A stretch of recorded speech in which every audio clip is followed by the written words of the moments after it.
All right, so for the first one, how do you get y by itself? Yep, divide by 4. Guys? So you get y equals 3x.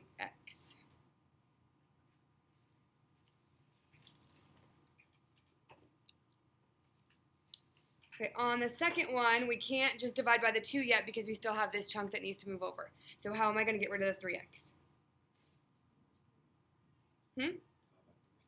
So think about what we're trying to break apart, right? Are we trying to separate the 3 from the x right now? No, the whole chunk is staying together. We're trying to separate the 3x from the 2y, which is addition subtraction. So how do I get rid of positive 3x? Yep, subtract 3x. And then we kind of talked about this whenever we did this, but we're officially kind of at that point where there is a certain order this needs to be written in. Okay, so we're not going to do 6 minus 3x. So we need 2y equals, write your x piece first, so that's a negative 3x. And then since that's a positive 6, you'll do plus 6. But we're getting to like y equals mx plus b and stuff, so we need the x to come first now. Okay? And then now, how do I keep getting the y by itself? Yep, divide by 2 to everything. So you're going to have y equals, negative 3 divided by 2 doesn't divide evenly, so we're going to keep it as negative 3 over 2x. And then what about 6 divided by 2? 3, yep. It's going to be kind of the same process every time. Move the x, divide. Move the x, divide. Okay? All right, next it says check the point 0, 0 in both equations. So 0, 0 is an x and a y point, right? Agreed? Yes? Okay. So if I'm doing y equals 3x, plug in 0 for x and y. So 0 equals 3 times 0. What's 3 times 0? 0. So does that work? Does 0 equal 0?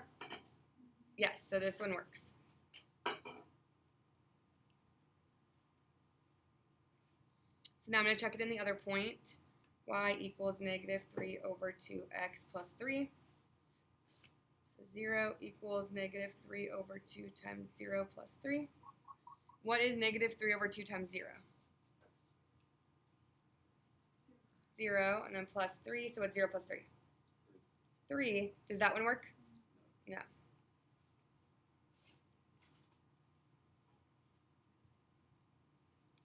So then 0, 0 only works in y equals 3x.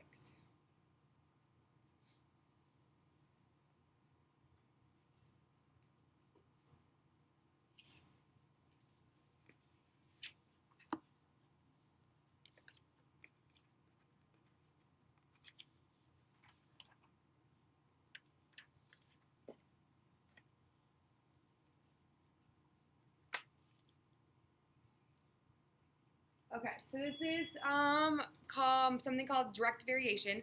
Your objective is students will be able to write and graph an equation of direct variation.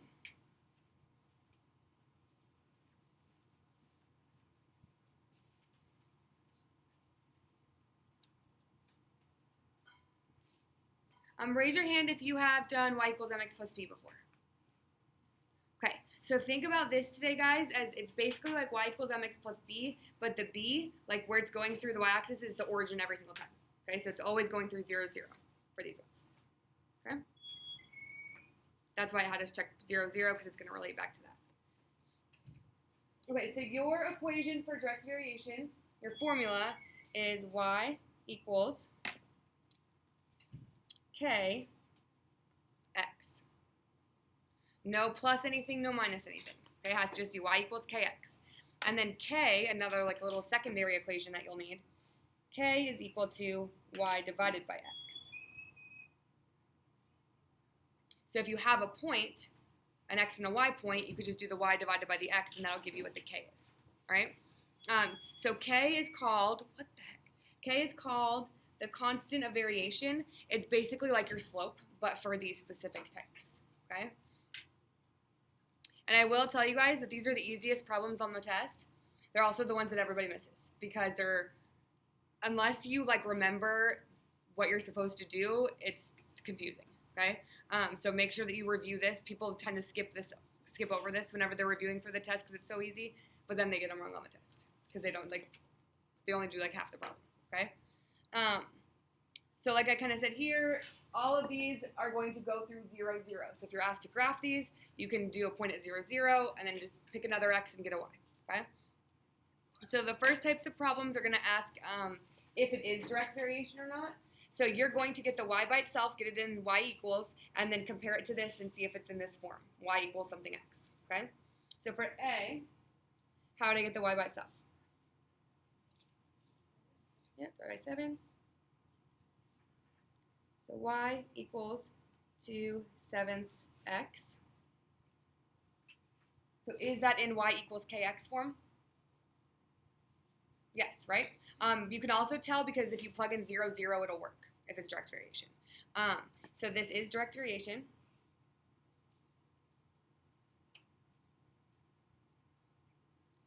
And it asks you for the constant of variation, which is k. So what does k equal? Yep, 2/7. Good? Okay, and then for the next one, what do I do first? Yep, subtract what? Minus 4x. So move the x, divide. Move the x, divide, always. So 3y equals, put the x first, negative 4x, and then add positive 8, so plus 8.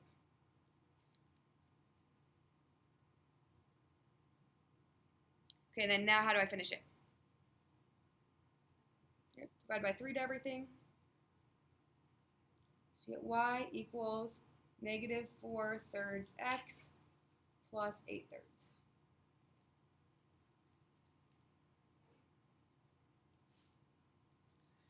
Is this direct variation? No, right? Why? What piece is making it not direct variation? Mm-hmm. Plus 8/3. Yep. The plus 8/3.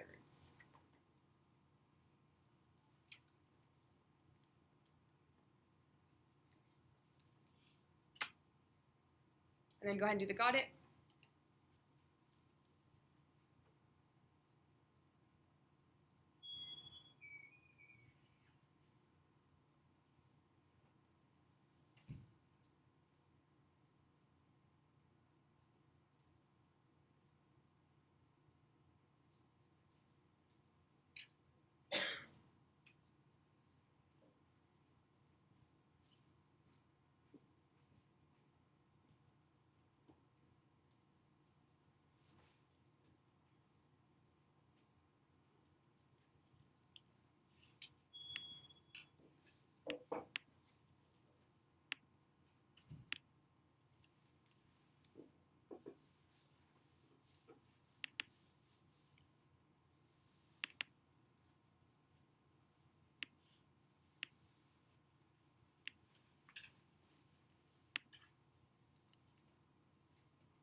Okay, done?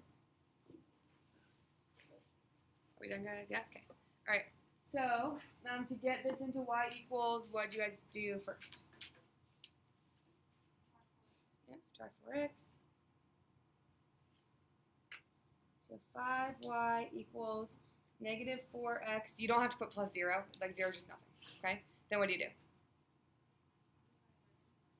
5. Y equals negative 4/5 x. So is this direct variation? Yes?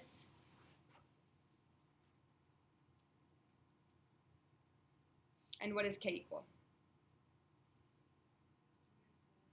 Yep, negative 4/5.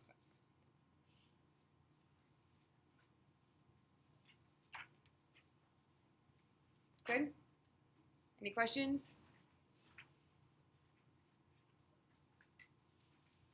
Okay. So the next types of problems are like going to be the bulk of, yeah. If it's 0 on the right side every time, can we just assume it's direct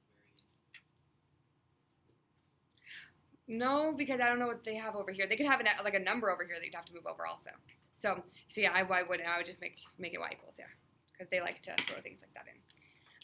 Okay, so the next ones are going to be like the bulk of the questions that you're going to be asked to do, and these are the weird ones. So it's really easy to forget what you're supposed to do. So make sure that you're like going back and reviewing it. So it says, suppose y varies directly with x and y equals 35 when x equals 5. What direct variation equation relates x and y? So what's weird about this, you kind of feel like you're doing the problem twice. So first, you're going to do find your k. So you're going to do k equals y divided by x to find k. Then y equals kx to get your equation.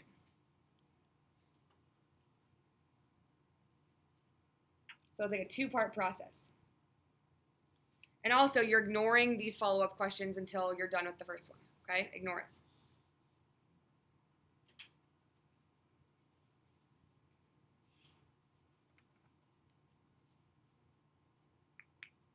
So it's always going to give you an x and a y, like a relationship between the two to help you find k, okay? So remember, so they gave us what? Y equals 35 when x is 5. So our k equals y over x. So you would do 35 over 5, which is what? 7. So that's you finding k.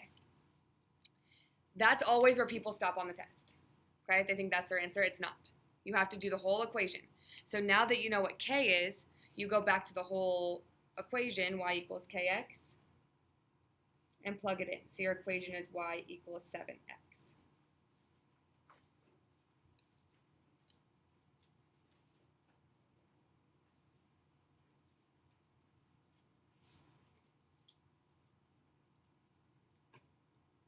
Does that make sense? Kind of. It feels weird, and it's hard to remember to do that. And people always mess it up on the test, even though it's easy. Okay? So make sure you put a star next to this and review it before you take the test. Okay, then it's going to ask you a follow-up question. What is the value of y when x equals 9? So now just take the equation you made and plug in 9 for x. So what does y equal? 63. Yep.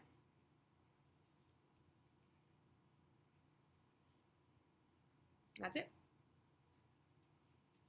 So go ahead and try the got it.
All right, so for this one, they gave you y equals 10 when x equals negative 2. So to find k, you do 10 over negative 2, which is what? Negative 5. Yep. So then you plug it in. So your equation, you should have gotten y equals negative 5x. Any questions? Okay, and then when x equals negative 15, that's something I see also too, is people will put negative 15 right there. So do negative 5, parentheses, negative 15, and leave that as their equation. This comes after you have your equation. Okay, so keep it y and x for this part. So you have negative 5 times negative 15. So what does y equal? 75. Yep.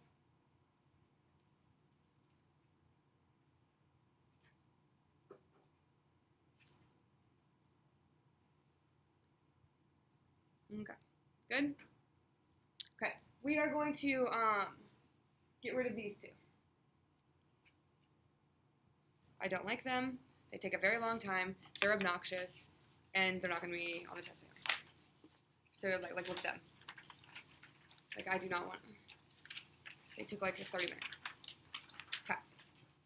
So you will have to know how to graph these, but it's like normal graphing. So it'll just give you an equation like y equals 6x, and it'll give you a graph. So you know you can use 0, 0, and then just plug in another x. Pick an x, plug it in, get a y, plot the point, you're done. Okay? That's all you have to do. All right. Uh-huh. Yeah. All right, so the last thing that you guys need to know how to do is to take a table and decide if it's direct variation or not. So what we're mainly using for this is what k equals. So what does k equal? Y divided by x. So what you're doing, so check if k values are constant.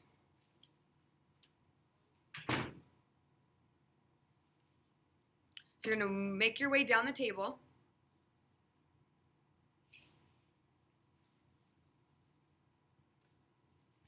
And find the k values and see if it stays constant the whole time. So for this one, k equals y over x, so 6 over 4, which equals what?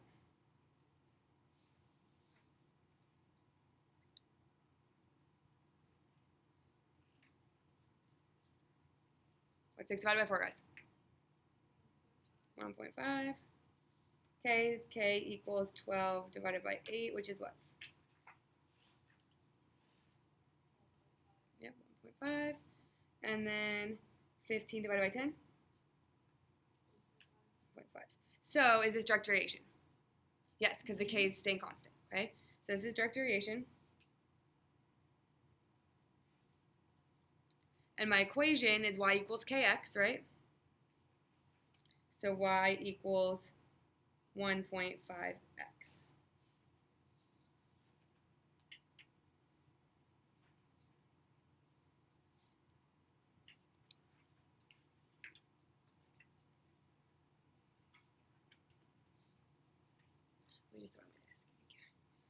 All right, and then for this one, k equals 3.2 divided by negative 2, so negative 1.6. K equals 2.4 divided by 1, which is 2.4. So is this direct variation? No.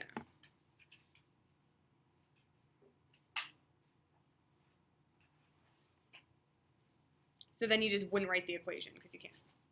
Okay?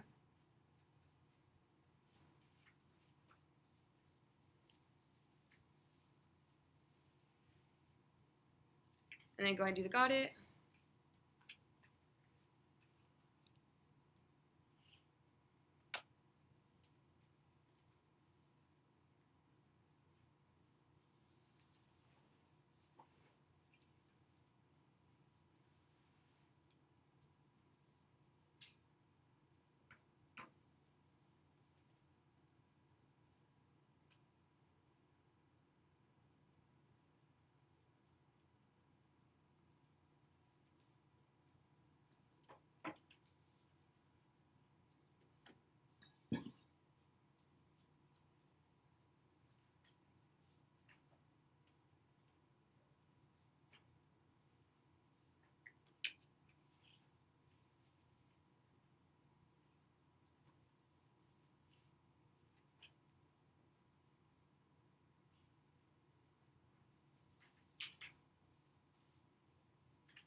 Okay.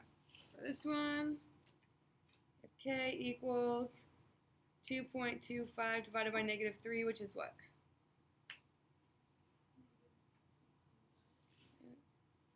Okay, k equals negative 0.75 divided by 1, which is negative 0.75. And then negative 3 divided by 4, which is negative 0.75. So is this direct variation? Yes. And what's the equation?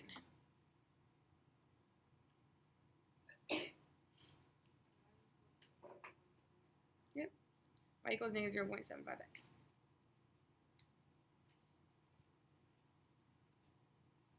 Good? Cool. I'll put over here as a lesson check.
Okay, we're good to go over this? Yeah? Okay. So the first one says, does the equation 6y equals 18x represent direct variation? If it does, what is its constant of variation? So is it direct variation or not? Yes, right? So what is the constant of variation? What does k equal? 3. Yep. Is everyone clear on how I get 3? Because you divide by the 6. Yep. Okay. I know that you guys can't see this. I'll put it up after. Suppose y varies directly with x and y equals 30 when x equals 3. What direct variation equation relates x and y? What do you guys get? Yep, y equals 10x. Okay, number 3 is challenging. So I want you guys to pay attention to like the way it's written. So it says a recipe for 12 corn muffins calls for 1 cup of flour. So that's your x and your y, but you're not sure which is which, right? So it says the number of muffins you can make varies directly with the amount of flour you use. So it's always in a certain order. So if you look on number 2, see how it says y varies directly with x? Yes? That's always the order it's going to be in, y and then x. So when it says the amount of muffins you can make varies directly with the amount of flour you can use, that means the muffins is the y, the flour is the x. Does that make sense? Because of the order? Yeah? Okay. So then to find k, you just take muffins divided by flour. So what's 12 divided by 1? 12. So y equals 12x is your equation. And then it says you have 2.5 cups of flour, so you just plug in the x. So what do you guys get for how many muffins? Huh? 30 muffins, yep. And then does y vary directly with x? If it does, what is an equation for the direct variation? So does it? Yes? And then what equation did you guys get? Negative 0.5x, yeah, or you do y equals negative 1/2 x, however you want to write it. Okay, yeah. Y equals 10x? So you take the y and the x that they gave you, the 30 and the 3, and do y divided by x to get the 10. And then you plug it in for the equation. Does that make sense? Any other questions? Cool. All right, you guys can